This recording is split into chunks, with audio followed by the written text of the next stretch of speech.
सी स्थिति ऊर्जा कैलकुलेट करेंगे, केवल एक भाग से दूसरे भाग तक घुमाने में कितनी स्थिति ऊर्जा संचित हुई है। तो आज का हम टॉपिक विधिवत रूप से शुरू करते हैं। छोटा सा टॉपिक है, अपने आप समझ में आ जाएगा अगर आपको इतनी सी बात पता चल गई है। हमें सिर्फ ये ध्यान रखना है कि जब सामान्य आवेश की हम बात करते हैं, सामान्य आवेशों के निकाय की बात करते हैं, तो अनंत से किसी ज्ञात बिंदु तक लाने में किया गया कार्य निकालना है स्थिति ऊर्जा के लिए। लेकिन जब हम विद्युत द्विध्रुव की बात करते हैं तो हमें शून्य ऊर्जा की स्थिति यानी 90 डिग्री से किसी सामान्य कोण तक घुमाने में किया गया कार्य हमें निकालना है। ठीक है, माना किसी एक समान विद्युत क्षेत्र ई में क्यू परिमाण के आवेशों का एक विद्युत द्विध्रुव रखा हुआ है। आवेशों के मध्य की जो दूरी है वो 2 है। हम सब जानते हैं कि किसी भी निकाय को अनंत यानी शून्य ऊर्जा की स्थिति से ज्ञात बिंदु यानी अशून्य ऊर्जा की स्थिति तक लाने में किया गया कार्य स्थितिज ऊर्जा के रूप में संचित होता है। ठीक इसी प्रकार से जो विद्युत द्विध्रुव है उसे शून्य ऊर्जा की स्थिति यानी कि 90 डिग्री, थीटा बराबर 90 डिग्री से अशून्य की ऊर्जा की अवस्था यानी जिसमें कोण का मान 90 डिग्री नहीं हो तक लाने में जो भी कार्य करना पड़ता है वो घूर्णन की स्थिति ऊर्जा के रूप में संचित हो जाता है। हमें अब इसी चीज का मान निकालना है, यानी हमें क्या करना है, किसी भी विद्युत द्विध्रुव को 90 डिग्री से लेकर के और किसी विशिष्ट कोण पर घूर्णन कराना। अब देखो इसमें कल का टॉपिक बहुत काम आएगा, जो कल के टॉपिक में किया था वो का वही हमें करना है। बस आपको क्या करना है, θ1 का मान 90 डिग्री रख देना है और θ2 का मान कोई ना कोई कोण रख देना। ठीक है, तो हम रख देते हैं, देखते हैं। θ1 का मान 90 डिग्री और θ2 का मान कोई और कोण रखेंगे। तो शुरू करते हैं। बलागुण का मान कितना था, बलागुण का मान है टॉर्क क्यू बराबर पीई साइन ऑफ थीटा। अब कल हमने घूर्णन कराने में किया गया कार्य कैसे निकाला था, तो हमने कहा था W बराबर इंटीग्रेशन θ1 से θ2 टॉर्क क्यू डी थीटा। अब हमारे पास में θ1 की जगह तो आ गया है 90 डिग्री और θ2 की जगह जब θ1 ही नहीं रहा तो θ2 कहने की जरूरत नहीं है, सामान्य थीटा कह दीजिए। टॉर्क क्यू का मान यहाँ पर रख दीजिए। तो W बराबर क्या हो जाएगा, integration 90 to theta, torque Q का मान हो गया P into E into sine of theta D theta. कल की तरह हम क्या करेंगे, कल की तरह हम जो PE है उसको हम बाहर ले लेंगे। ये देखिए हमने जो कल किया हुआ था बिल्कुल सेम वो का वही चल रहा है। DW बराबर torque Q D theta, DW बराबर टॉर्क क्यू का मान रख दिया PE sine theta D theta. फिर हमने समाकलन कर दिया, DW का समाकलन किया तो W आया और इधर हम समाकलन करने से पहले P और E को बाहर ले लेंगे तो आपके पास में क्या आ जाएगा, DW का समाकलन तो हम कर चुके हैं W, ठीक है, W और इसकी जो लिमिट है वो हो गई 0 टू W। और दूसरी तरफ हमने P को बाहर ले लिया, E को बाहर ले लिया, integration sine of theta D theta. ये कहां से कहां तक हो गया, 90 डिग्री से थीटा तक। कल जो किया था सेम करना है, केवल θ1 और θ2 का मान बदला है और कुछ भी नहीं बदला है। तो मैं इसको हाईलाइट करके फिर से बता देता हूँ, आप देख लें कि हमने यहाँ पर लिखा हुआ है। ये रहा, साइन थीटा का अवकलन करेंगे जैसे हमने कल किया था, समाकलन करेंगे तो कल किया था बिल्कुल वैसे आपके पास में क्या आ जाएगा, कॉस थीटा आ जाएगा।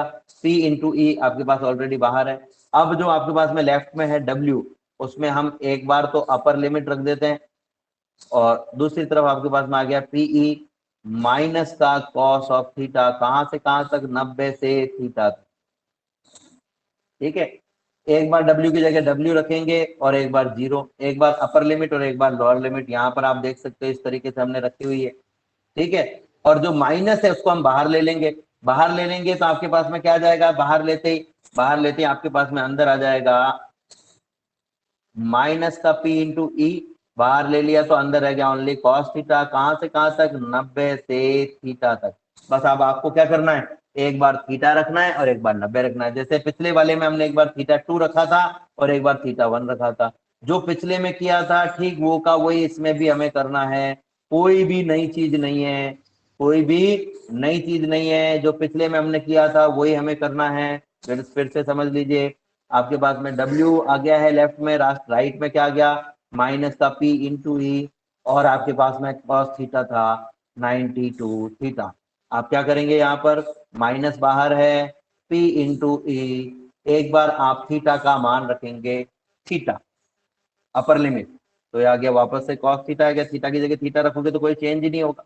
और एक बार आप थीटा की जगह रखेंगे 90, जैसे पिछले वाले में हमने किया था कॉस 90।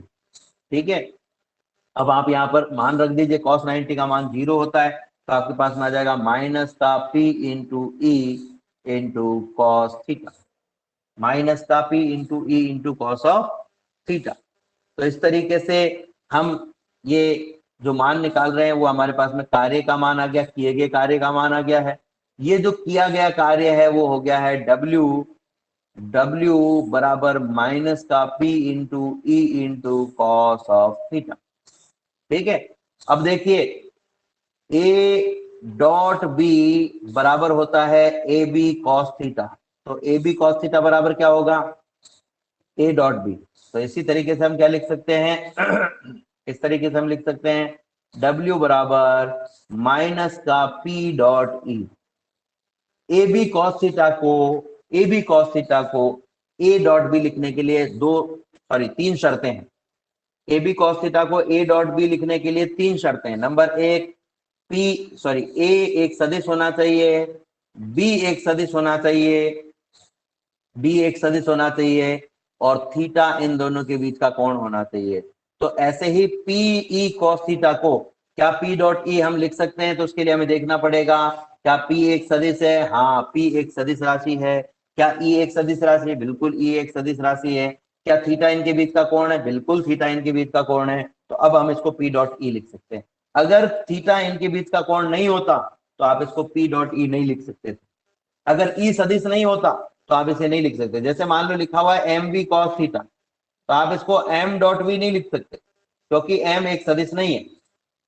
ठीक है, तो हमने इसको लिख दिया है W बराबर P डॉट ई, और ये जो W है यही स्थितिज ऊर्जा के रूप में संचित होता है, माइनस का P डॉट ई। या तो आप इसे माइनस का P डॉट ई लिख दें या लिख दें बराबर माइनस का PE कॉस थीटा।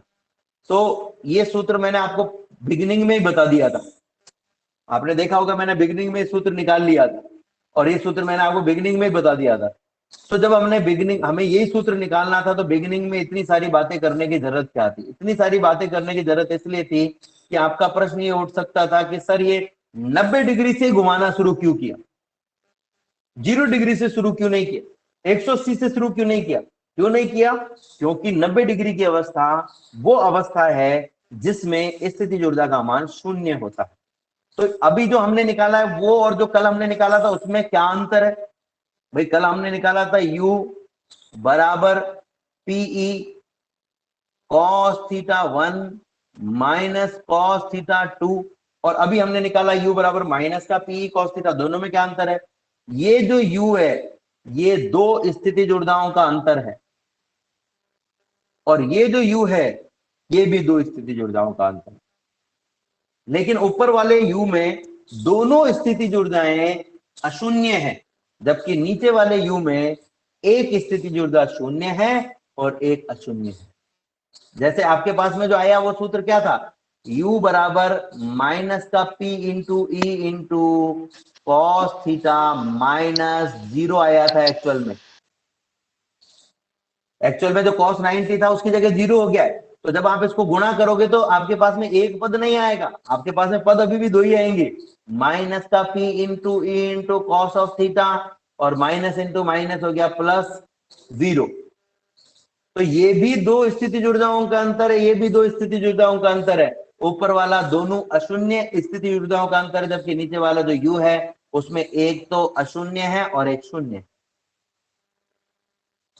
एक अशून्य है और दूसरा शून्य है। तो जो कल हमने निकाला था वो का वही हमने निकाला, बस हमने क्या कह दिया कि भाई जो अशून्य है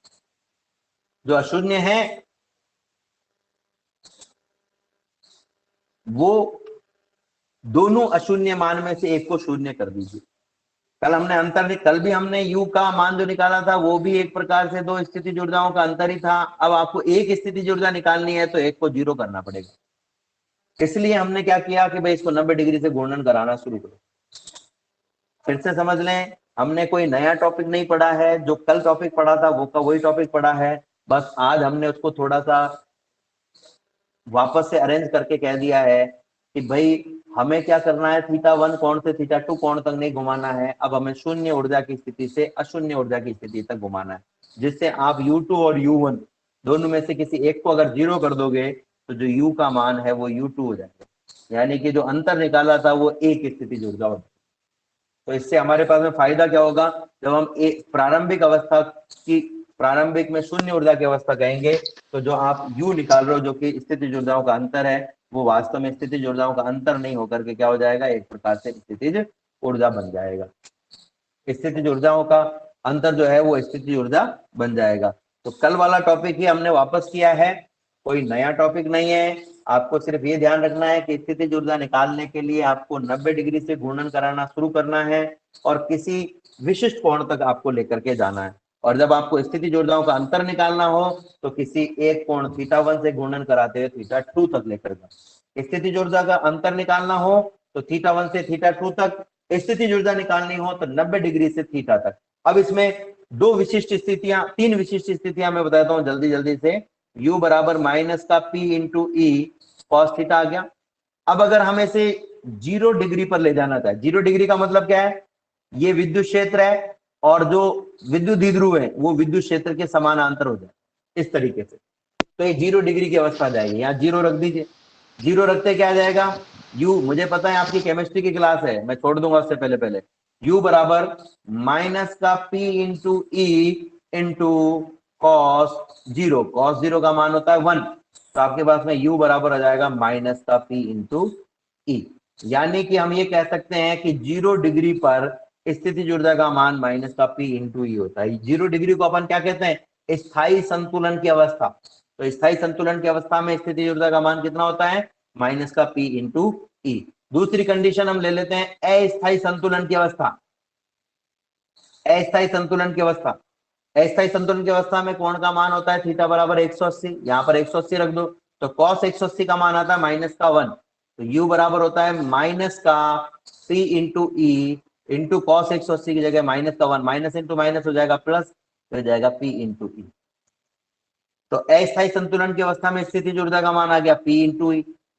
ठीक है, अब देखो इन दोनों को एक साथ लिख रहा हूं मैं। स्थायी संतुलन की अवस्था में स्थितिज ऊर्जा का मान माइनस का P इंटू ई, अस्थायी संतुलन की अवस्था में प्लस का P इंटू ई। जब भी ऊर्जा का मान धनात्मक हो तो हमेशा याद रखना वो अस्थायी संतुलन की अवस्था होती है, अस्थायी अवस्था होती है, और जब भी ऋणात्मक हो तो वो स्थायी अवस्था होती है। ठीक है ना, ये इस बात को भी बताता है, ये माइनस बताता है स्थायित्व को, प्लस बताता है अस्थायित्व को।